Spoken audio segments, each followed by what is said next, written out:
জগৎ বিখ্যাত আলেম আব্দুল্লাহ ইবনে মুবারক রাহমাতুল্লাহি আলাইহি উমরা করার জন্য বাইতুল্লাহ যখন হাজির হয়, বাইতুল্লাহ হাজির হওয়ার পর আব্দুল্লাহ ইবনে মুবারক রাহমাতুল্লাহি আলাইহি দেখতেছেন আব্দুল্লাহ ইবনে মুবারক রাহমাতুল্লাহি আলাইহি তাওয়াফ করতে আছেন, বাইতুল্লাহ তাওয়াফ করতে আছেন।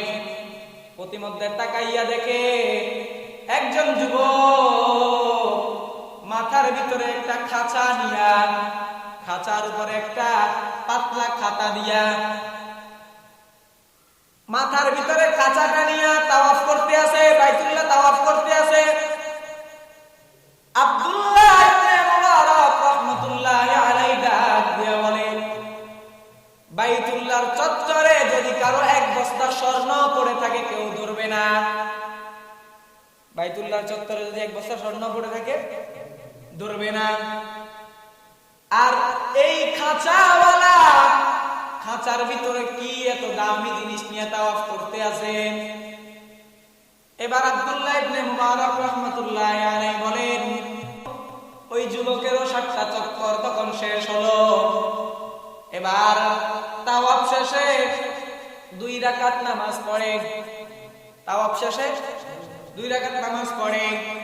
2 রাকাত নামাজ পড়ার জন্য যুবক যখন ওই মাথার খাঁচাটাকে পাশে রেখে যখন নামাজ পড়তেছেন, নামাজ পড়তেছিলেন, নামাজ শেষ হয়ে গেল, দোয়া করলো, মুনাজাত করলো, মুনাজাত শেষ হয়ে গেল। আব্দুল্লাহ ইবনে মুবারক ডাক দিয়ে বলেন, আমিও যুবকের দিকে তাকাইয়া আছি, যুবকের কখন মুনাজাত শেষ হয় আমি তার সাথে জিজ্ঞাসা করব, কথা বলবো যে খাঁচার ভিতরে কি জিনিস নিয়ে সে ঘুরতে আছে। তখন আব্দুল্লাহ ইবনে মুবারক রাহমাতুল্লাহি আলাইহি লেখেন যে আমি যখন মুনাজাত শেষ করলাম, ওই যুবকও মুনাজাত শেষ করলো। মুনাজাত শেষে আমি তাকে জিজ্ঞাসা করলাম, হে ভাই, তুমি তোমার খাঁচার ভিতরে কি দামি জিনিস নিয়ে ঘুরতে আছো, তাওয়াফ করলা দেখলাম। এই খাঁচার ভিতরে কি আলু না তরমুজ না আপেল না খেজুর নিয়ে তুমি তাওয়াফ করতে আছো? আব্দুল্লাহ ইবনে মুবারকের প্রশ্ন শুনে যুবক ডাক দিয়ে বলে, হুজুর, আমার খাঁচার ভিতরে আমি কোন তরমুজ নিয়ে তাওয়াফ করি না, আমি আমার খাঁচার ভিতরে আলু নিয়ে তাওয়াফ করি না, আমি আমার খাঁচার ভিতরে খেজুর নিয়েও তাওয়াফ করি না। এই খাঁচা হলো আমার মা বহনকারী খাঁচা। কি বহনকারী? বলে কাহিনী কি? আমি তো কিছুই বুঝি নাই। আব্দুল্লাহ ইবনে মুবারককে এবার যুবক বলে, হুজুর, আমি যখন হজ করব আমার অন্তরের ভিতরে পিপাসা জাগলো, তখন আমি আমার মাকে বললাম, মা, তুমি আমাকে বিদায় দাও, আমি হজ করতে যাব। আব্দুল্লাহ ইবনে মুবারকের মা ডাক দিয়া বলে, না রে সন্তান, তুই হজ করতে যাস না, আমার হায়াত শেষ, আমি মৃত্যুবরণ করে ফেলব। তুই যদি আমাকে রেখে চলে যাও, আমাকে দেখার মতো কেউ থাকবে না, আমাকে পানি দেওয়ার মতো কেউ থাকবে না, আমাকে খানা খাওয়ানোর মতো কেউ থাকবে না। হে সন্তান, তুই হজে যাস না। হজে আব্দুল্লাহ ইবনে মুবারক রাহমাতুল্লাহি আলাইহি বলেন, তারপরে বলো।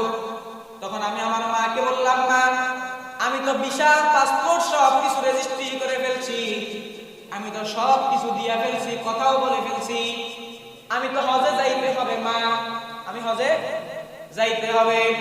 আব্দুল্লাহ ইবনে মুবারক রাহমাতুল্লাহি আলাইহি লেখেন, বলে আমি যখন আমার মায়ের কাছে গেলাম, মাকে যখন বললাম আমাকে হজেই যাইতে হবে, এবার মা আমাকে ডাক দিয়ে বলে, সন্তান, তোমাকে যখন হজেই যাইতে হবে তাহলে তুমি আমাকে সহ নিয়ে যাও।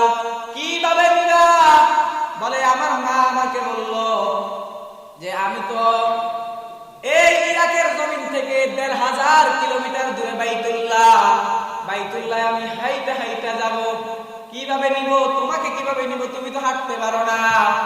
এবার আব্দুল্লাহ ইবনে মুবারক রাহমাতুল্লাহি আলাইহি বলেন, সন্তান তখন মায়ের জন্য একটা খাঁচার ব্যবস্থা করলেন। খাঁচার ভিতরে নিচে একটা একটা খাতা দিয়া দিলেন, একটা কি খাতা দিয়া দিলেন। ওই খাতাকে খাঁচার নিচে বসাইয়া মাকে সেখানে বসাইলেন। মা বলে, রে সন্তান, আমি মা তোরে বলতে আসি, তুই যখন আমার মাথায় নিয়ে আর হাঁটতে পারবি না, আমারে মাথায় নিয়ে যখন তুই আর পথ চলতে পারবি না, তখন তুই কি করবি জানোনি? বলে, তুই তখন চক্ষু বন্ধ করিয়া দাঁড়ায় থাকবি, দেখবি কয়েকশো মাইল তুই সামনে চলিয়া গেছ। এবার মা ডাক দিয়ে বলে, তুই যখন কোন নদীর সামনে, সাগরের সামনে গিয়া দাঁড়াবি, যদি দেখো নদীর সামনে কোনো নৌকা নাই, কোনো খেয়া নাই, কোনো লঞ্চ স্টিমার নাই, তখন তুই আমি মায়ের খাঁচাটা নিয়া চক্ষু বন্ধ করিয়া দাঁড়াইয়া থাকবি, আর আমি আমার মালিকের সাথে দোয়া করব, আল্লাহ রাব্বুল আলামিন আমি মায়ের দোয়ায় তোরে নদী সাগর পার করিয়া দিব। এবার আব্দুল্লাহ ইবনে মুবারক রাহমাতুল্লাহ আলাইহি, তখন আব্দুল্লাহ ইবনে মুবারক রাহমাতুল্লাহ আলাইহি নদীর সামনে আসলেন, চক্ষু বন্ধ করলেন। চক্ষু বন্ধ করার পর আব্দুল্লাহ ইবনে মুবারক দেখে সাগর পার হয়ে গেছে, নদী পার হয়ে গেছে। অল্প কিছুক্ষণ সময়ের মধ্যে মায়ের খাঁচাটা নিয়ে বাইতুল্লাহ হাজির হয়ে গেছে। আব্দুল্লাহ ইবনে মুবারক রাহমাতুল্লাহ আলাইহি আশ্চর্য হয়ে গেছে, কি কইতে আছে। এবার আব্দুল্লাহ ইবনে মুবারক জিজ্ঞাসা করে, তারপরে বলে আমি এরপরে, আপনি তো বাকিটা দেখছেন, আমি আমার মায়ের খাঁচাটা নিয়ে চক্কর দিতে আসি আর তাওয়াফ করতে আসি। বলে, হুজুর আপনি আশ্চর্য হয়ে যাবেন, আমি আমার মাকে আজকে শুধু প্রথম নয়, আজকে শুধু আমার মায়ের খাঁচা নিয়ে আমি তাওয়াফ করতেছি, বাইতুল্লাহ জিয়ারত করতেছি, হজ করতেছি, আজকে প্রথম নয়, আজকের আগেও আমি আমার মাকে নিয়ে আমার মায়ের খাঁচাই করে আমি সেই ইরাকের জমিন থেকে মাকে খাঁচাই কইরা আরো 9 বার হজ করছি। কয়বার? মাকে খাঁচাই কইরা আজকের ঘটনার আগেও আমি আরো 9 বার হজ করছি। আব্দুল্লাহ ইবনে মুবারক আশ্চর্য হয়ে গেলেন, কি শুনাইলি রে বাবা, কি শুনাইলি? আব্দুল্লাহ ইবনে মুবারক এবার যুবক ডাক দিয়া বলে, হুজুর আপনার বাড়ি কোনখানে? আপনার বাড়ি? কয় যে আমার বাড়ি তো ইরাকে। কয় হুজুর আমার বাড়ি তো ইরাকে। বলে, আপনার নাম কি? তখন আব্দুল্লাহ ইবনে মুবারক ডাক দিয়ে বলে, আমার নাম আব্দুল্লাহ ইবনে মুবারক। যুবক ডাক দিয়ে বলে, হুজুর আমি তো আপনার নাম অনেক শুনছি, আপনি তো আমাদের ইরাকের বড় আলেম। বলে, হ নাম তো শোনার কথা। আব্দুল্লাহ ইবনে মুবারককে ডাক দিয়ে বলে, হুজুর মায়ের খেদমতের কারণে আপনার কাছে যাইতে পারি নাই, মায়ের খেদমতের কারণে আমি আপনার কাছে যাইতে পারি নাই। একটা মাসআলা জানার ছিল, আজকে যেহেতু পাইয়াই গেছি, এই বাইতুল্লাহ চত্বরে আমি আপনার থেকে মাসআলাটা একটু জানতে চাই। বলে, যুবক কি মাসআলা বলে ফেলো। যুবক ডাক দিয়া বলে, হুজুর আমি আজকে সহ আমার মাকে মাথায় খাঁচা নিয়া 10 বার হজ করছি। কয়বার? 10 বার। আমি আমার মায়ের দুধের ঋণ পরিশোধ করতে পারছি নি। আব্দুল্লাহ ইবনে মুবারক ডাক দিয়া বলে, যুবক রে তুই আজকে সহ কয়বার করলি? বলে, হুজুর 10 বার। আব্দুল্লাহ ইবনে মুবারক ডাক দিয়া বলে, যুবক যদি আজকে সহ 10 বার করছো, আরো 10 বারও করো, আরো 10 বারও যদি মারে খাঁচা নিয়া মারে খাঁচার ভিতরে নিয়ে হজ করতে থাকো, কয়বার হবে? কয়বার হবে? 10 10 20 বার।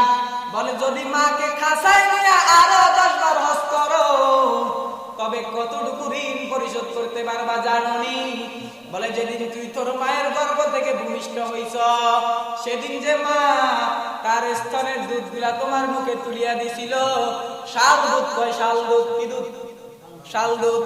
ওই শাল দুধটা যখন টান দিছিলা, ওই শাল দুধের 1 ফোঁটা শাল দুধকে যদি 70 ভাগ করা হয়, 1 ভাগের ঋণও তুমি পরিশোধ করতে পারবা না।